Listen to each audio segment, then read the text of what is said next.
Bismillahirrahmanirrahim. Assalamualaikum warahmatullahi wabarakatuh.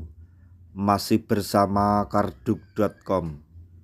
Pada video kali ini kami akan menyampaikan kabar yang mengejutkan terkait dengan rekrutmen CASN tahun 2024, yaitu menjelang pendaftaran P3K 2024 muncul lagi masalah baru. Untuk lebih detailnya silahkan simak video ini hingga akhir.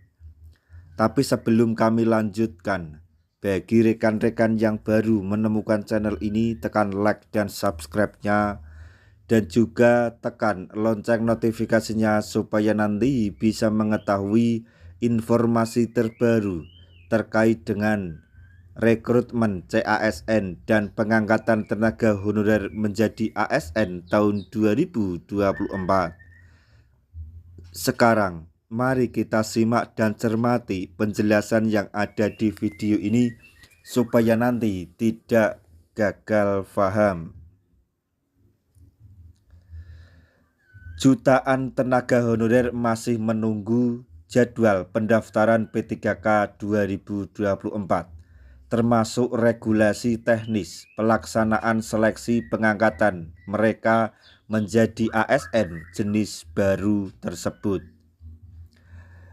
Masih banyak masalah rumit terkait rencana pengangkatan tenaga honorer menjadi P3K yang sesuai amanat Undang-Undang Nomor 20 Tahun 2023 harus tuntas akhir 2024. Bahkan yang sudah mendapatkan SK pengangkatan P3K pun masih mengalami masalah. Diketahui Menteri Pan-RB Abdullah Azwar Anas sudah mengatakan bahwa disiapkan formasi P3K 2024 sebanyak 1,6 juta formasi, di mana 100% untuk pelamar jalur honorer.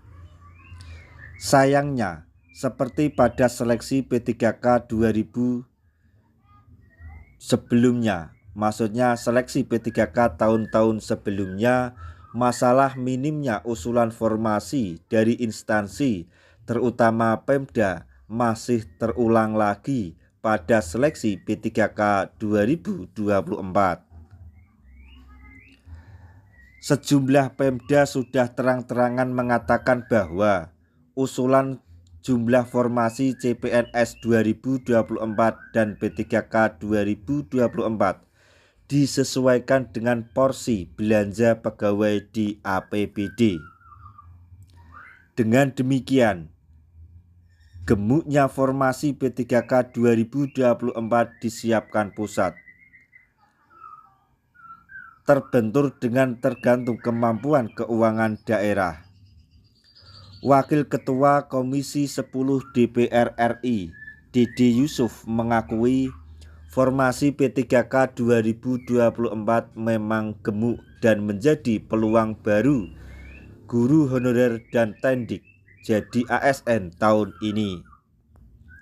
Namun, saat beraudiensi dengan pengurus Forum Guru Honorer Negeri Lulus Passing Grade Seluruh Indonesia atau FGHNL-PSI PGSI di Senayan pada hari Rabu tanggal 17 Januari, Dede Yusuf mencemaskan soal jumlah formasi yang diusulkan Pemda. Minimnya usulan formasi P3K 2024 bukan hanya mencemaskan honorer tercecer, tetapi juga honorer yang terdata dalam database BKN. Masih banyak juga honorer berstatus prioritas 1 atau P1 juga belum bisa tidur nyenyak, lantaran belum ada jaminan rekomendasi pada seleksi P3K 2024. Padahal para P1 tidak perlu lagi ikut tes karena sudah lulus seleksi P3K tahun 2021. Bagaimana mau selesai kalau usulan formasi P3K 2024 untuk guru honorer minim sekali? Bahkan untuk prioritas 1 atau P1 saja tidak semua mendapatkan formasi, apalagi yang P3 sampai P4, kata Direktur Jenderal Guru dan Tenaga Kependidikan Dirjen GTK Kemendikbudristek Nunuk Suryani menjawab jpnn.com pada hari Minggu tanggal 21 April 2024. Masih banyak juga Pemda yang sudah mengusulkan formasi, tetapi tidak gerak cepat alias gercep dalam menuntaskan tahapan demi tahapan seleksi P3K 2024. Menpan RB seusai rapat pembahasan progres pengadaan P3K 2024 bersama BKN di Jakarta pada hari Jumat tanggal 17 Mei 2024 mengatakan penyusunan rincian kebutuhan ASN 2024 telah dilakukan pada 15 sampai 29 Maret 2024 dan diperpanjang hingga 30 April 2024. Namun, kata Menteri Pan-RB, masih ada instansi belum selesai melakukan rincian usulan, khususnya instansi yang mendapatkan alokasi formasi cukup besar.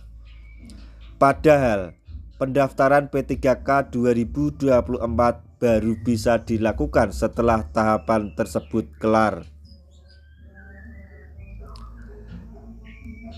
Di sisi lain, masih dalam rangka seleksi P3K 2024 hingga saat ini, BKN pun belum selesai melakukan verifikasi dan validasi atau verval terhadap data honorer yang masuk database BKN.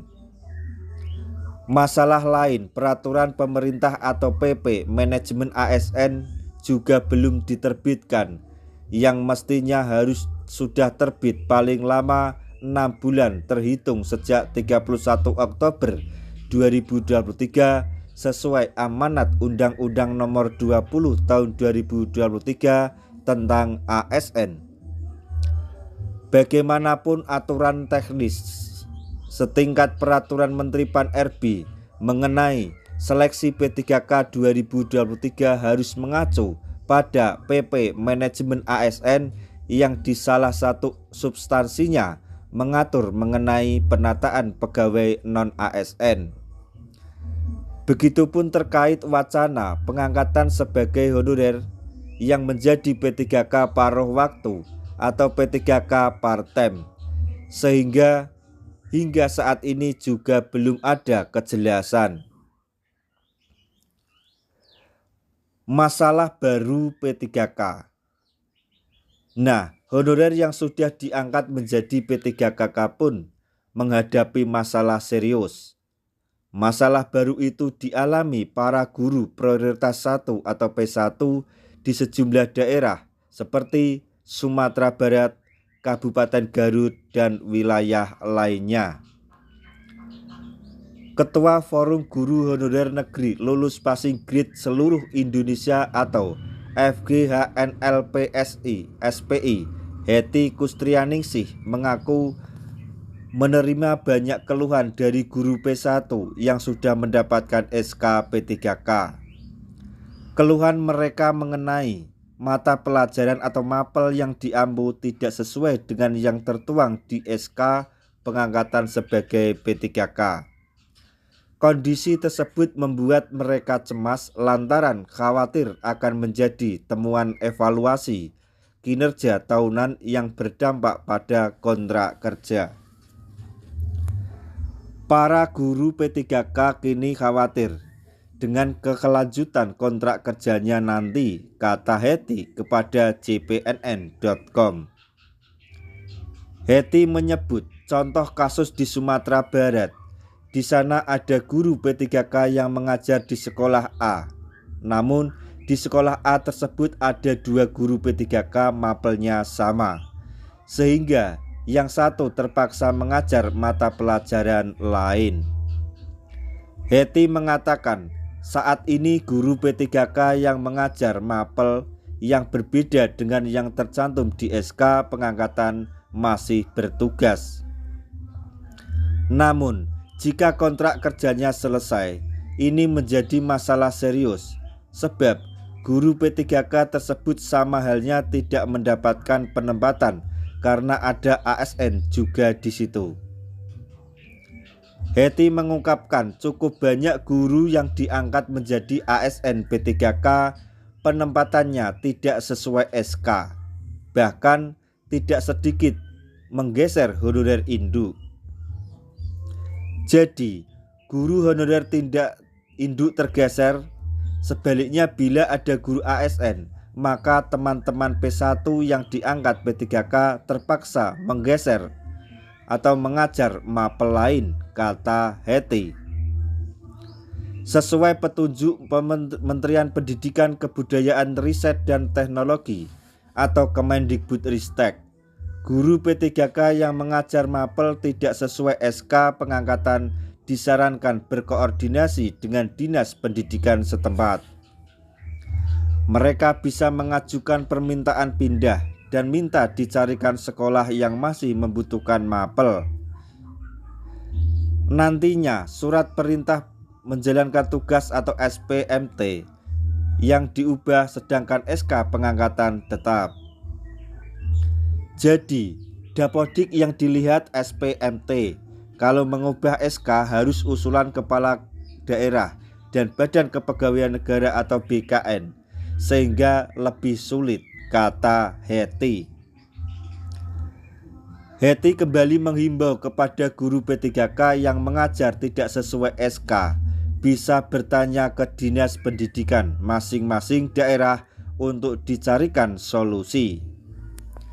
Nah, itu tadi informasi yang mengejutkan terkait dengan rekrutmen CASN dan pengangkatan tenaga honorer menjadi ASN tahun 2024.